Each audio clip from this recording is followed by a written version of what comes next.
and they will be trying to do something every day to improve themselves and the horse, you know. It's like anything else. I'm sure you guys have played other sports before. Whatever those sports may be, it's the person, it's not just about talent, it's also about the person who works hardest, trains hardest, you know.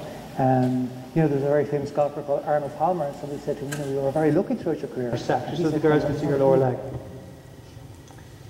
The way you use the leg is important. So, for example, you can be squeezing the bejesus out of him here, squeezing like hell, squeezing like hell, squeezing like hell. Why isn't the horse moving? Well, he's just a little bit dead to the leg, right? So what you do is take your leg off momentarily, okay, and then kick it like that. It's the speed, it's not the power, it's the speed, yeah? Right. It's like, for example, if you just like rear-end for a second, if I gave him a big chuck in the mouth here, besides the fact that he wouldn't like it, he wouldn't bend his head around, okay? If I got my fist tighter and gave him a big chuck, he actually wouldn't bend his head around. Okay, and he'd be pissed off, all right? But if I just hold the reins like that, with obviously much less power, and pull him this direction slowly, I can bring him the whole way around, even though there's much less power involved. In other words, it's because they're an animal like we are, oops, sorry folks, because they're an animal like we are, it's the way you ask them. So nice and quiet down to each line. That's it. Sit back in the tack now, keep your ass in the saddle. Very good, very good.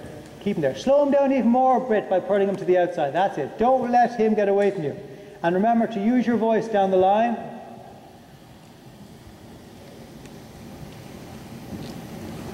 Whoa, very good.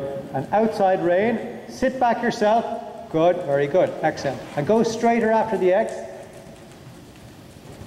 Good. 2, 3, 4, 5. Whoops.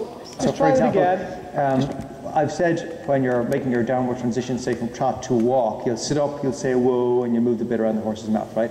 But there's degrees, like everything else we do, there's degrees to which you can do it. So, Marley, so if you hold the buckle of your reins there for a second, just the buckle of your reins, yeah, we'd say your hands are her mouth and my hands are your hands. So when you're trying to make a little half halt, you can do it like this.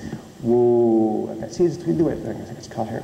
See the way it's quite strong there, the pull, okay. Now when you're under normal circumstances, you might just be playing with it like that, just a little bit of a, almost like a pulse on the rein, Christine, right? But when you're asking her to compress here and here, you can actually be a little bit stronger. Now you've got to do it by saying whoa and sitting back at the same time, but you can go whoa like that. You'll notice I pull with one as I soften with the other. If we pull with our hands as a pair, we give them the opportunity to grab the bit, bite down it and yank against us, yeah? But if the bit is moving around their mouth, they find it much more difficult to do it, okay?